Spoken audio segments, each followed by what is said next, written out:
Welcome to top headlines. Hyderabad outer ring road సమీపంలో తెలుగుదేశం వ్యవస్థాపక అధ్యక్షులు విశ్వవిఖ్యాత నట సార్వభౌములు నందమూరి తారక రామారావు 100 అడుగుల విగ్రహం ప్రతిష్టాపనకు ఎన్టీఆర్ నాలెడ్జ్ సెంటర్ ఏర్పాటు కోసం ప్రభుత్వ పరంగా స్థలం కేటాయించడానికి ముఖ్యమంత్రి రేవంత్ రెడ్డి అంగీకరించారు. ఎన్టీఆర్ లిటరేచర్ కమిటీ చైర్మన్ మాజీ ఎమ్మెల్సీ టీడీ జనార్దన్, ఎన్టీఆర్ కుమారుడు నందమూరి మోహనకృష్ణ, ఎన్టీఆర్ లిటరేచర్ సభ్యులు మధుసూదన రాజు సీఎం రేవంత్ రెడ్డిని కలిశారు. ఈ సందర్భంగా గత ఏడాదిన్నర కాలంగా ఎన్టీఆర్ లిటరేచర్ కమిటీ చేపట్టిన కార్యక్రమాలను ముఖ్యమంత్రికి జనార్దన్ వివరించారు. గత కొంతకాలంగా తెలుగుదేశం పార్టీ సభ్యత్వ నమోదుపై భారీ స్థాయిలో దృష్టి సారించింది. కూటమి ప్రభుత్వం అధికారంలోకి వచ్చాక కూడా టీడీపీ సభ్యత్వ నమోదు కార్యక్రమంగా జోరుగా సాగుతోంది. ఈ నేపథ్యంలో తెలుగుదేశం పార్టీ జాతీయ అధ్యక్షుడు ఏపీ ముఖ్యమంత్రి చంద్రబాబు టెలికాన్ఫరెన్స్ నిర్వహించారు. టీడీపీ సభ్యత్వ నమోదుపై ఎంపీలు, ఎమ్మెల్యేలు, ఎమ్మెల్సీలు, గ్రామస్థాయి కార్యకర్తలతో టెలికాన్ఫరెన్స్ ద్వారా మాట్లాడారు. ఈ సందర్భంగా ఆయన మాట్లాడుతూ 76 లక్షల సభ్యత్వాలతో చరిత్ర సృష్టించామని అన్నారు. అందరి భాగస్వామ్యంతోనే ఈ స్థాయిలో సభ్యత్వ నమోదు సాధ్యమైందని తెలిపారు. ఏపీ, తెలంగాణ రాష్ట్రాల్లో ఇప్పటిదాకా 76,89,103 మంది టీడీపీ సభ్యత్వం తీసుకున్నారని వెల్లడించారు.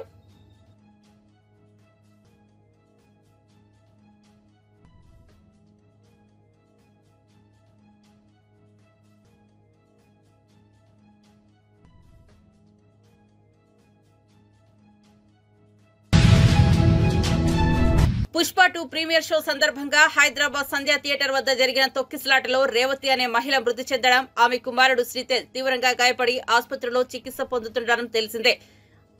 ఆ బాలుడి మెదడుకు డ్యామేజీ జరిగిందని వైద్యులు చెబుతున్నారని నగర పోలీస్ కమిషనర్ సివి ఆనంద్ ఇటీవల వెల్లడించారు. ఈ నేపథ్యంలో పుష్ప 2 దర్శకుడు సుకుమార్ బాలుడు శ్రీతేజ్ చికిత్స పొందుతున్న బేగంపేట కిమ్స్ ఆసుపత్రికి వచ్చారు. బాలుడి కుటుంబ సభ్యులతో మాట్లాడి వివరాలు తెలుసుకున్నారు. సుకుమార్ కిమ్స్ డాక్టర్లతో మాట్లాడి శ్రీతేజ్ ఆరోగ్యంపై ఆరా తీసినట్లు తెలుస్తోంది.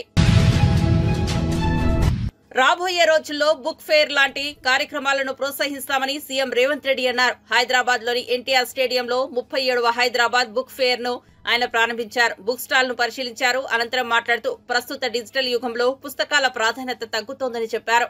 ఈ క్రమంలో భావితరానికి స్ఫూర్తినివ్వాలని బుక్ ఫేర్ నిర్వహించడం అభినందనీయమని అన్నారు. మనం చరిత్ర చదువుకుంటేనే భవిష్యత్తుకు సరైన మార్గాన్ని నిర్దేశించుకోవచ్చని, నేటి తరానికి చెప్పాల్సిన బాధ్యత మనపై ఉందన్నారు. తమ కళలకు పదును పెట్టాలి, తమ గళాలను ఇప్పవలసిన అవసరం ఉన్నది. ఎక్కడైతే పరపీడాయనం ఉంటుందో, ఎక్కడైతే దోపిడీ ఉంటుందో, ఎక్కడైతే ఆధిపత్యం ఉంటుందో ఆ ప్రతి ప్రాంతాన్ని తెలంగాణ అనవచ్చు మనము. ఎందుకంటే తెలంగాణలో జరుగుతున్నది కూడా ఆధిపత్యమే, దోపిడీనే. అలాంటి ఏ ప్రాంతాన్నైనా తెలంగాణ అని పిలవచ్చు అని చెప్పి ఆ రోజు ప్రస్తావించను. ఇవన్నీ మేము సొంతంగా మా జ్ఞానంతో మాట్లాడిన మాటలు కాదు. మేము చదివిన పుస్తకాల నుంచి, మమ్మల్ని చైతన్యం చేసిన గానం నుంచి వీటన్నిటినీ క్రోడీకరించి సభలో మాట్లాడడం జరిగింది. ఈరోజు సమాజం అధునాతన యుగం వైపు సాంకేతిక పరిజ్ఞానం పెరగడంతో డిజిటల్ యుగం కావచ్చు, సోషల్ మీడియా కావచ్చు, రకరకాల మాధ్యమాలు వచ్చి పుస్తకాలు, వాటికి ఉన్న ప్రాధాన్యత, చరిత్ర, ఈ చరిత్రను చదివితేనే భవిష్యత్తుకు పునాదులు వేసుకోవచ్చు అన్న ఆలోచన క్రమంగా తగ్గుతున్న పరిస్థితులు కనిపిస్తున్నాయి. అట్లాంటి కీలకమైన సందర్భంలో హైదరాబాద్ బుక్ ఫేర్ వీళ్ళు అశోక్ నగర్లో సిటీ సెంట్రల్ లైబ్రరీలో 1985లో చిన్నగా మొదలుపెట్టిన ఈ కార్యక్రమం ఈరోజు రాష్ట్ర స్థాయిలో వాళ్ళు ఈ కార్యక్రమం తీసుకోవడం, ఇలాంటి కార్యక్రమాలలో ప్రొఫెసర్ రమా మెల్కోటే గారు లాంటి మేధావులు అందరూ కూడా పాల్గొని వచ్చే తరానికి ఒక స్ఫూర్తినివ్వాలి. మనం చరిత్ర చదువుకుంటేనే భవిష్యత్తుకు సరైన మార్గాన్ని, దిశను నిర్ధారించుకోగలము అన్న సందేశాన్ని వారి ద్వారా, ఈ వేదిక ద్వారా చేరవేయవలసిన బాధ్యత మన అందరి మీద ఉన్నది. ఖచ్చితంగా తెలంగాణ రాష్ట్ర ప్రభుత్వం ఇలాంటి ప్రజలకు చేరువ కావాల్సిన కార్యక్రమాలను తప్పకుండా ప్రోత్సహిస్తుంది. ఈ కార్యక్రమంలో నా మంత్రివర్గ సహచరులే ఫార్ములా ఈ కార్ రేసింగ్ ఈవెంట్ సందర్భంగా నిధుల దుర్వినియోగానికి పాల్పడ్డారంటూ మాజీ మంత్రి కేటీఆర్ పై ఏసీబీ కేసు నమోదు చేయడం పట్ల బీఆర్ఎస్ నేతలు మండిపడుతున్నారు. తాజాగా బీఆర్ఎస్ సీనియర్ నేత హరీష్ రావు ఈ అంశంపై అసెంబ్లీలో మాట్లాడారు. కేటీఆర్ పై కేసు నమోదు చేయడం అన్యాయమని వ్యాఖ్యానించారు. రాష్ట్రం కోసం మంచి పనులు చేస్తే కేసులు పెడుతున్నారని ఆవేదన వ్యక్తం చేశారు. ఈ రోజు బాధ కలిగేది ఏంటంటే రేవంత్ రెడ్డి గారు గాని ఈ ప్రభుత్వం ఏం చేస్తుంది, మేమేదైనా ప్రశ్నిస్తే మమ్మల్ని దబాయించుడు, ఎంక్వైరీల పేరు మీద అక్రమ కేసులు పెట్టుడు, ఇదే కదా మీరు చేసేది. ఇవాళ మా కేటీఆర్ గారి మీద అన్యాయంగా రాష్ట్రం కోసం ఆయన పనిచేస్తే, రాష్ట్ర ఇమేజ్ ను పెంచే ప్రయత్నం చేస్తే కేటీఆర్ గారి మీద కేసు పెడుతున్నారు. మేము మిమ్మల్ని కలిసి కూడా మీకు లెటర్ ఇచ్చాం. మేము పారదర్శకంగా గౌరవనీయులు కేటీఆర్ గారు ఈ రాష్ట్ర ఇమేజ్ పెంచడం కోసం ఈ కార్ రేసింగ్ కోసం నిర్ణయం తీసుకున్నారు. ఒకవేళ మీకు భయం లేకపోతే, మీరు చేసేది నిజమైతే ఈ శాసనసభలో రేపు గాని ఎల్లుండి గాని చర్చ పెట్టాలి. చర్చ పెట్టి నిజం. స్టార్ క్రికెటర్ విరాట్ కోహ్లీకి దూకుడు స్వభావం కొంత ఎక్కువనే చెప్పుకోవచ్చు. తాజాగా మరోసారి ఆయన ఆగ్రహానికి లోనయ్యారు. మీడియాపై అసహనం వ్యక్తం చేశారు. ఇక వివరాల్లోకి వెళ్తే ఆస్ట్రేలియాలో ఉన్న టీమిండియా జట్టు తదుపరి టెస్ట్ మ్యాచ్ ను మెల్బోర్న్ లో ఆడబోతోంది. ఈ క్రమంలో తన భార్య అనుష్క, పిల్లలు వామిక, అకాయలతో కలిసి కోహ్లీ మెల్బోర్న్ విమానాశ్రయానికి చేరుకున్నాడు. ఈ సందర్భంగా ఓ మహిళ టీవీ జర్నలిస్టులతో ఆయన వాగ్వాదానికి దిగినట్టు సమాచారం. ఆస్ట్రేలియా మీడియాకు చెందిన సదరు మహిళా జర్నలిస్టు తన ఫ్యామిలీ చిత్రాలు, వీడియోలను తీయాలని ప్రయత్నించడంతో కోహ్లీ ఆమెపై ఆగ్రహం వ్యక్తం చేశాడు. తమకు ప్రైవసీ కావాలని అన్నాడు. తమ పర్మిషన్ లేకుండా ఫోటోలు, వీడియోలు ఎలా తీస్తారని ప్రశ్నించారు. దీనికి సంబంధించిన వీడియో ప్రస్తుతం సోషల్ మీడియాలో వైరల్ అవుతోంది.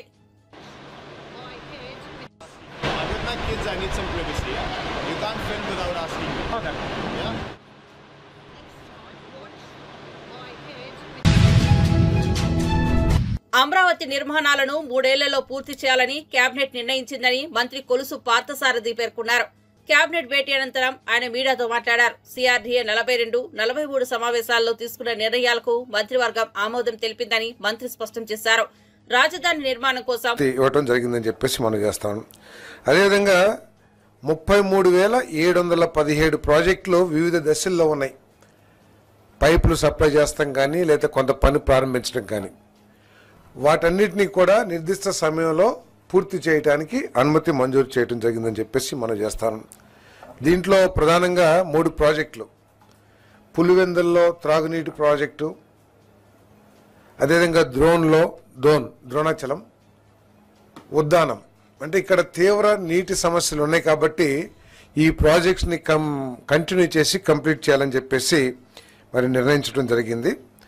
అదేవిధంగా అస్తవ్యస్తంగా ప్లాన్ చేయబడ్డ జల్ జీవన్ మిషన్ పనులన్నింటినీ కూడా పునః పరిశీలించి అక్కడ ప్రజల అవసరాల కోసం, తర్వాత ఒక సస్టైనబుల్ నీటి వనరుల్ని పరిశీలించి భవిష్యత్తులో ఎటువంటి సమస్య రాకోకుండా ఈ ప్రాజెక్టుల్ని మళ్ళీ తిరిగి ఎస్టిమేట్ చేయడానికి లేదా డిజైన్ చేయడానికి నిర్ణయం తీసుకుందని చెప్పేసి మనం చేస్తున్నాను.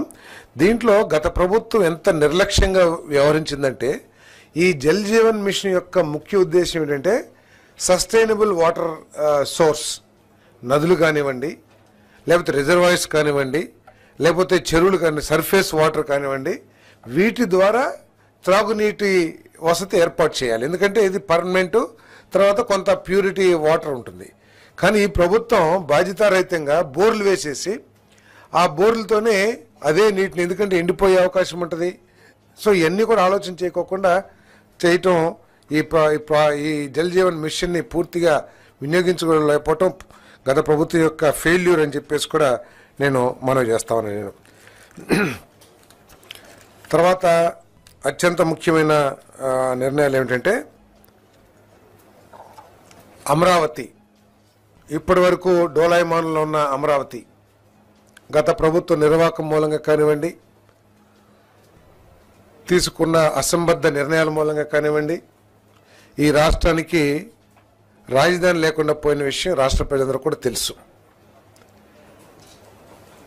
ఈ కూటమి ప్రభుత్వం, చంద్రబాబు నాయుడు గారి నాయకత్వంలోని ప్రభుత్వం ఈ అమరావతిని ఇంటర్నేషనల్ స్టాండర్డ్స్తో తెలుగు వారందరూ కూడా, ఆంధ్రప్రదేశ్లో తెలుగు వారందరూ కూడా గర్వపడే విధంగా 3 సంవత్సరాల్లో పూర్తి చేయాలని కట్టుబడి ఉందని చెప్పేసి మీకు మనవి చేస్తా ఉన్నాను.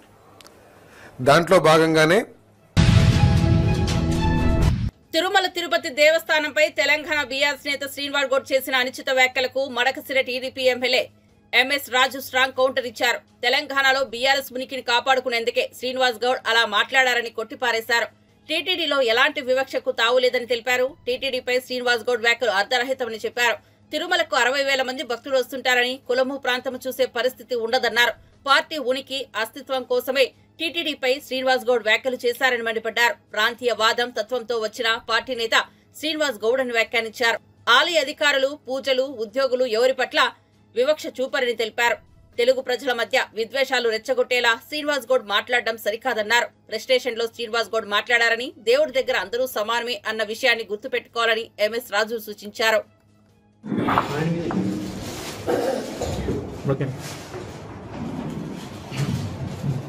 అందరికీ నమస్కారం. తిరుమల తిరుపతి దేవస్థానం పైన బీఆర్ఎస్ నేత మాజీ మంత్రి శ్రీనివాస్ గౌడ్ గారి వ్యాఖ్యలు అర్థరహితం. తిరుమలకు వచ్చే భక్తులు రోజుకి 60,000 నుంచి 80,000, 90,000 వరకు రోజుకి భక్తులు అక్కడికి రావడం జరుగుతుంది. కులము ప్రాంతము చూసేటువంటి పరిస్థితి అక్కడ ఉండదు. కేవలం ఇది శ్రీనివాస్ గౌడ్ గారి యొక్క అస్తిత్వం కోసమో లేదా వాళ్ళ పార్టీ ఉనికి కోసమో ఫ్రస్ట్రేషన్లో మాట్లాడినట్లుంది. తిరుమల పైన ఎటువంటి వివక్షతకి తావు లేదు. లక్షలాది మంది భక్తులు వచ్చే చోట ప్రాంతీయవాదాలను లేదా కులాలను చూసేటువంటి పరిస్థితి ఉండదు. తిరుమలలో దేశ విదేశాల నుంచి ప్రపంచవ్యాప్తంగా భక్తులు వస్తూ ఉంటే కేవలం ప్రాంతీయవాదంతో, ప్రాంతీయ తత్వంతో వచ్చినటువంటి పార్టీ నుంచి వచ్చినటువంటి నేత నుంచి ఇలాంటి మాటలే చూడాల్సి వస్తుందేమో. తిరుమలలో ఎటువంటి వివక్షత లేదు. గౌరవ ముఖ్యమంత్రి చంద్రబాబు నాయుడు గారి ఆధ్వర్యంలో, చైర్మన్ గా బిఆర్ నాయుడు గారి నాయకత్వంలో తిరుమలలో ఎటువంటి వివక్షతకు తావు లేదు. అధికారులు గాని, ఆలయ అధికారులు గాని, పూజారులు గాని, అక్కడ ఉన్నటువంటి ఉద్యోగులు గాని ఎవరి పట్ల కూడా ఎటువంటి వివక్షతకి తావు లేదు. ఆయన శ్రీనివాస్ గౌడ్ గారు ఫ్రస్ట్రేషన్ లో మాట్లాడినట్లుంది. ఆయన మాటలు అర్థరహితం. ఎందుకు అలా మాట్లాడాల్సి వస్తుందో, భక్తి దేవుడి దగ్గరికి వచ్చిన తర్వాత ఆలయ ప్రాంగణం దగ్గర రాజకీయాలు మాట్లాడకూడదని చెప్పినప్పటికీ మళ్లీ 2 రాష్ట్రాల మధ్య విద్వేషాలు రెచ్చగొట్టే విధంగా మాట్లాడడం సరికాదు. దేవుడి దగ్గర అందరూ సమానమైన విషయాన్ని గుర్తుపెట్టుకోవాలని సందర్భంగా చెప్తాం. రాష్ట్రంలో వైసీపీ, టీడీపీ నేతల మధ్య మాటల యుద్ధం కొనసాగుతున్న విషయం తెలిసిందే. ఈ క్రమంలో గత ప్రభుత్వంపై రవాణా శాఖ మంత్రి బండిపల్లి రాంప్రసాద్ రెడ్డి సంచలన వ్యాఖ్యలు చేశారు. టీడీపీ తలుపులు తెరిస్తే వైసీపీ ఎమ్మెల్యేలందరూ పార్టీలో చేరేందుకు సిద్ధంగా ఉన్నారని ఆయన వ్యాఖ్యానించారు. త్వరలో వైసీపీ ఖాళీ కావడం ఖాయమంటూ బాంబు పేల్చారు. వైసీపీలో కొనసాగితే ప్రజా వ్యతిరేకత తప్పదని వైసీపీ ఎమ్మెల్యేలు నిర్ణయానికి వచ్చారని అన్నారు. ఈ క్రమంలో మాజీ ఎమ్మెల్యేలు, మాజీ ఎంపీలు, వైసీపీ ముఖ్య నేతలు టీడీపీలో చేరబోతున్నారని మంత్రి పేర్కొన్నారు. చేసిన ఆగడాలకు ఇప్పుడు కూటమికి అత్యధిక మెజార్టీతో పట్టం కట్టడం జరిగింది. ఈ 6 నెలల్లో వైసీపీ నాయకులైతేనేం, కార్యకర్తలైతేనేం నిత్తేజంగా ఉన్నారు. పార్టీ పైన, మా మీద కాదు, పార్టీ పైన నిత్తేజంగా ఉన్నారు. వాళ్ళని ఏదో షార్ట్ టెంపర్ తెచ్చి వాళ్ళలో ఊపు తెచ్చేదానికి ఈ విజయసాయి రెడ్డి లాంటి వాళ్ళు ఇలాంటి జమిలీ ఎన్నికల గురించి మాట్లాడడం చాలా విడ్డూరంగా ఉంది.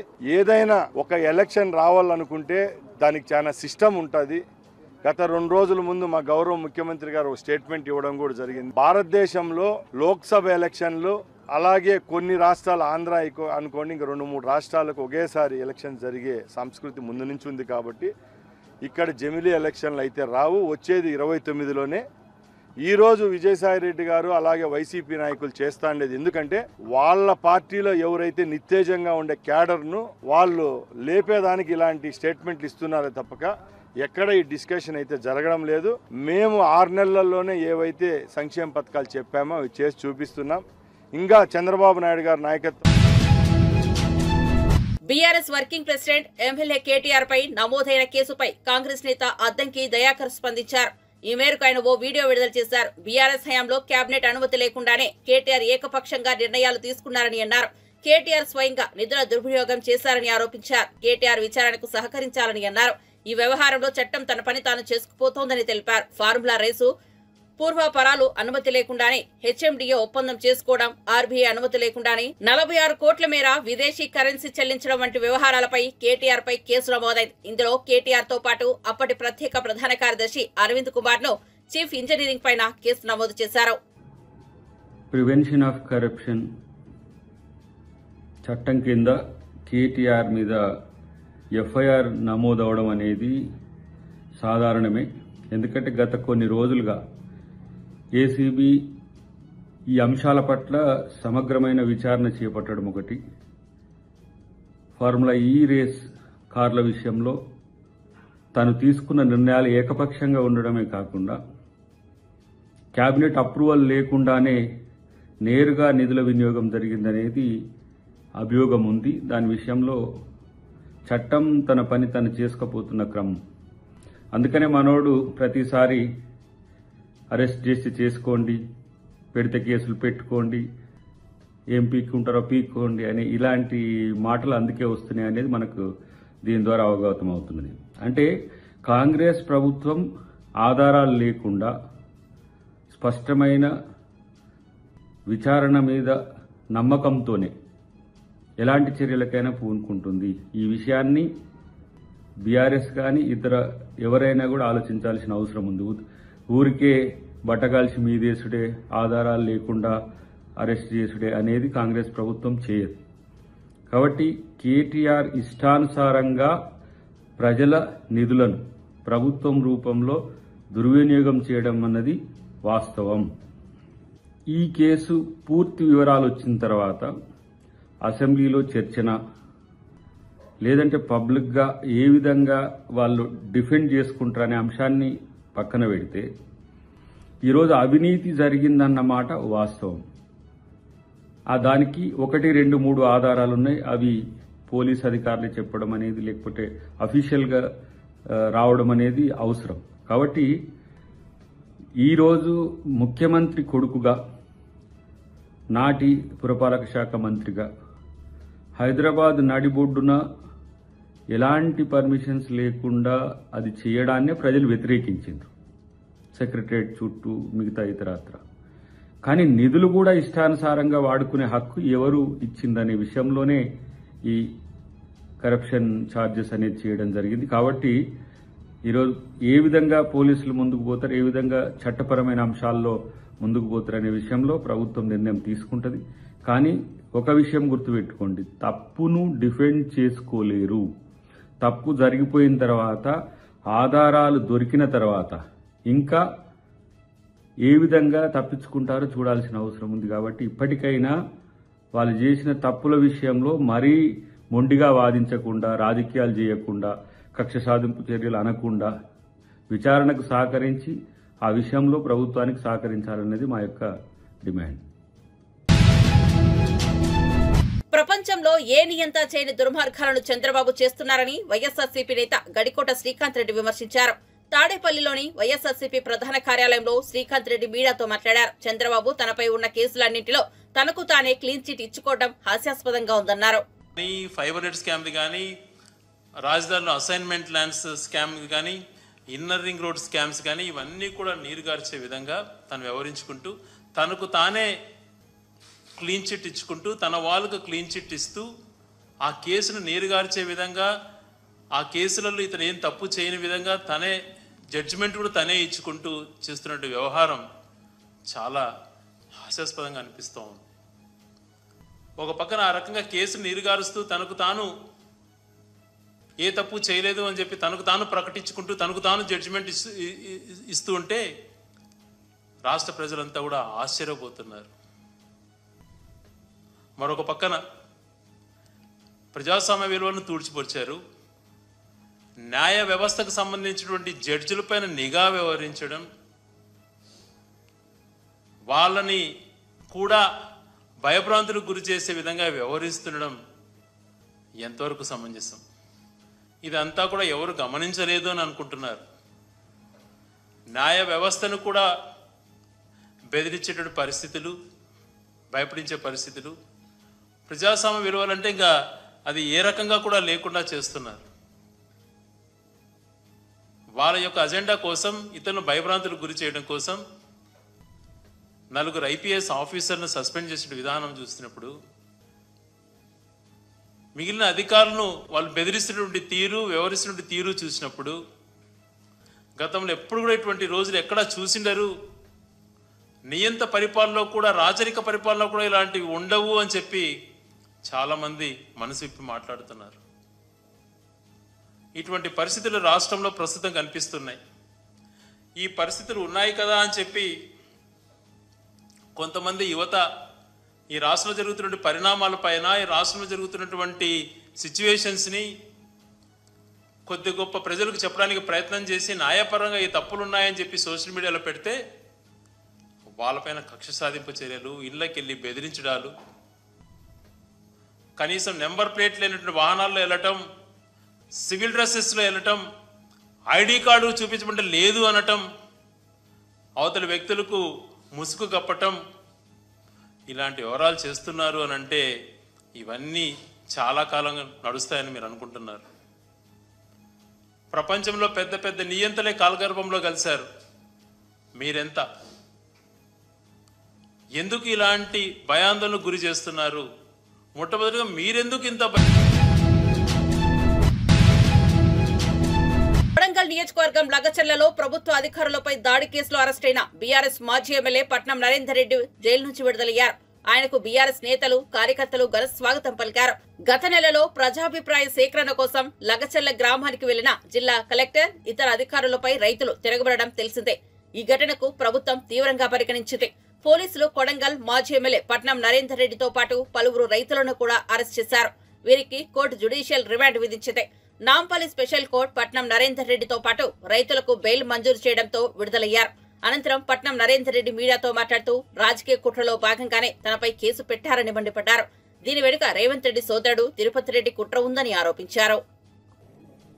నాకు ఆ కేసుతో దాడితో సంబంధం లేకుండా కావాలని కేసులో ఇరికిచ్చి రేపు కొడంగల్లో రాజకీయంగా అనగదొక్కాలనే ఉద్దేశంతో నన్నే తప్పుడు కేసులు ఇరికిచ్చినాడు. దాని తర్వాత నా ద్వారా ఇప్పుడందరూ చూసినాడు, పొద్దున 7 గంటలకు నన్ను అరెస్ట్ చేసినప్పుడు నేను ఫస్ట్ పోలీసులను ఒకటే అడిగాను, అరెస్ట్ వారెంట్ ఉందా మీ దగ్గర, ఎఫ్ఐఆర్ కాపీ ఉందా, నాకు చూపియండి, అప్పుడే అరెస్ట్ చేయండి అని చెప్తే మా దగ్గర పైన ఆదేశాలు ఉన్నాయి, మా దగ్గర ఏం లేదని చెప్పి బలవంతంగా నన్ను కార్లు ఎక్కించుకొని తీసుకొని పోయి వికారాబాద్ DTC సెంటర్లో పెట్టి అక్కడ 11 గంటలకు ఎస్పీ గారు రావడం జరిగింది. నేను ఎస్పీ గారిని కూడా ప్రశ్నించిన, సార్ నన్ను ఎందుకు అరెస్ట్ చేసిర్రు, మీ దగ్గర అరెస్ట్ వారెంట్ ఉందా, ఎఫ్ఐఆర్ ఉందా అంటే మాకు కూడా పైకి ఆదేశాలు ఉన్నాయి అందుకే చేసినాం అని చెప్పి సాయంత్రం వరకు 3 గంటల వరకు పరిగిలో కూర్చోబెట్టి 4 గంటల ప్రాంతంలో కొడంగల్ హాస్పిటల్ తీసుకుపోయి హెల్త్ చెకప్ చేసినారు.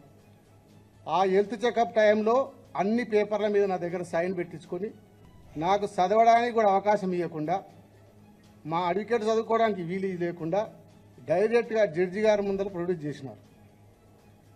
దాంట్లో తెల్లారి మార్నింగ్ మా మిస్సెస్ జైలుకి వచ్చినప్పుడు కేటీఆర్ గారి పేరు చెప్పినామంటే మా పేపర్లలో వస్తుందని చెప్పిన.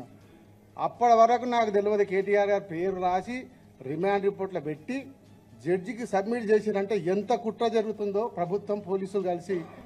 అంటే నేనే తప్పుడు కేసులు ఇరికిస్తే నా ద్వారా కేటీఆర్ గారిని కూడా ఇరికియాలనే ప్రాణతోని ఒక ప్రభుత్వ కుట్రతోని, ఎందుకంటే 6 గ్యారెంటీలు ఇచ్చిండు, ప్రజలకు హామీలు ఇచ్చిండు, అవి చెయ్యే చేత కాదు. రేవంత్ రెడ్డికి మాటలు తప్ప చేతలు ఉండవు.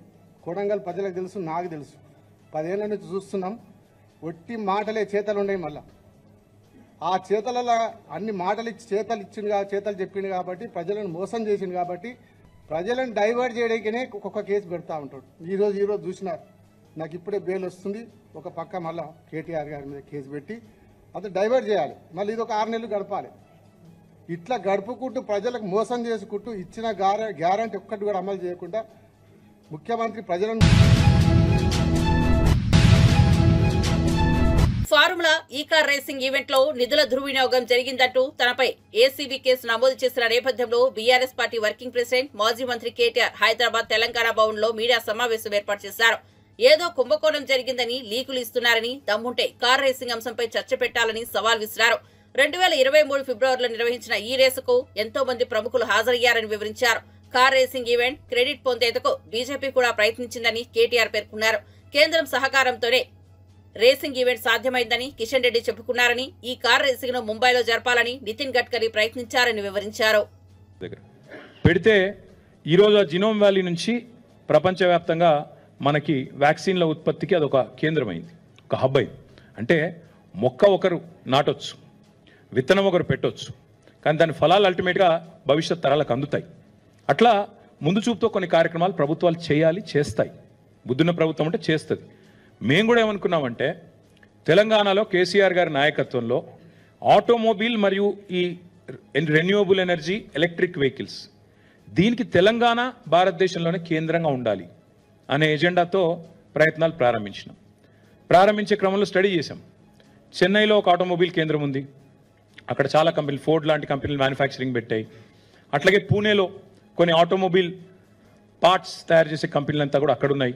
మరి మనం ఏం చేయొచ్చు అని ఆలోచించినప్పుడు మనకు సముద్ర తీరం లేదు, ఈకో సిస్టమ్ లేదు, మరి ఏం చేయాలి అని ఆలోచించి ఎలక్ట్రిక్ వాహనాలను బలంగా ప్రోత్సహిద్దాం, వాటికి సంబంధించిన మొత్తం ఈకో సిస్టమ్ అంతా ఇక్కడే డెవలప్ చేద్దామన్న ఎజెండాతో ఆ క్రమంలో హైదరాబాద్కి ప్రాచుర్యం రావడానికి హైదరాబాద్ని ప్రపంచ పటంలో ఎలక్ట్రిక్ వెహికల్ ఎంతూజియాస్ట్ దృష్టిలో పెట్టడానికే ఫార్ములా ఈ రేస్ వాళ్ళని అప్రోచ్ అయిన తర్వాత జరిగింది ఏంటి అంటే మీకు ఒకసారి సీక్వెన్స్ చెప్తాను నేను.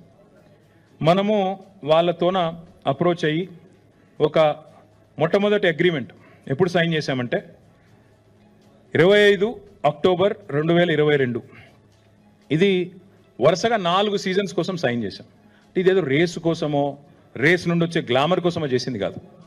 రేస్ చుట్టూ ఒక తెలంగాణ మొబిలిటీ వ్యాలీ అనేది ఏర్పాటు చేయాలి, జినోమ్ వ్యాలీ మాదిరిగా. అందులో ఇన్నోవేషన్ జరగాలి, రీసెర్చ్ జరగాలి, మ్యానుఫ్యాక్చరింగ్కి తెలంగాణ హబ్ కావాలి. ఎలక్ట్రిక్ వాహనాలకు భారతదేశంలో అడ్డా ఎక్కడుంది అంటే తెలంగాణ ఉంది అని ప్రపంచం మాట్లాడుకోవాలి. ఇది మా ఎజెండా. దానికోసమే ఇదంతా కూడా చేసి మేము ఫార్ములా ఈ వాళ్ళతో సంప్రదించి వాళ్ళు రామన్నారు. ముందు మాకు ఇండియాలో ఫార్ములా 1 గతంలో చేదు అనుభవం ఉంది కాబట్టి మేము రాము, ఇండియాలో ఇన్ఫ్రాస్ట్రక్చర్ ఆ స్థాయిలో ఉందా అన్నారు. వారిని ఒప్పించడానికి చాలా ప్రయత్నాలు చేయాల్సి వచ్చింది. వారిని ఒప్పించడానికి, వారిని కలవడానికి చాలా తంటాలు పడి మొత్తానికి ఒప్పించినాం. సియోల్ లాంటి నగరాలతో పోటీపడి సాధించి హైదరాబాద్కి అంటే global star Ram Charan lead role లో నటించిన భారీ చిత్రం గేమ్ చేంజర్ సంక్రాంతి సందర్భంగా జనవరి 10న ప్రేక్షకుల ముందుకు వస్తోంది. South India star director Shankar దర్శకత్వంలో రూపుదిద్దుకున్న ఈ చిత్రం బ్లాక్ బస్టర్ కావడం ఖాయమని చరణ్ ఫ్యాన్స్ గట్టిగా నమ్ముతున్నారు. విడుదల తేదీ దగ్గర పడుతుండటంతో గేమ్ చేంజర్ చిత్ర బృందం ప్రమోషన్స్ ముమ్మరం చేసింది. ఈ నెల 21న అమెరికాలోని డాలస్ నగరంలో ఈ చిత్ర ప్రీ రిలీజ్ ఈవెంట్ ప్లాన్ చేశారు. ఓ భారతీయ చిత్రం అమెరికాలో ప్రీ రిలీజ్ వేడుక జరుపుకోనుండడం ఇదే ఫస్ట్ టైం. ఈ నేపథ్యంలో అభిమానుల కోసం రామ్ చరణ్ ఓ వీడియో సందేశం పంచుకున్నారు. Namaste Dallas. I'm super excited to meet you all at our pre-release event of our film Game Changer, organized by Rajesh Kalapalli garu. Join us at Curtis Culwell Center on December 21st. Can't wait to see you guys. Love you. Come on.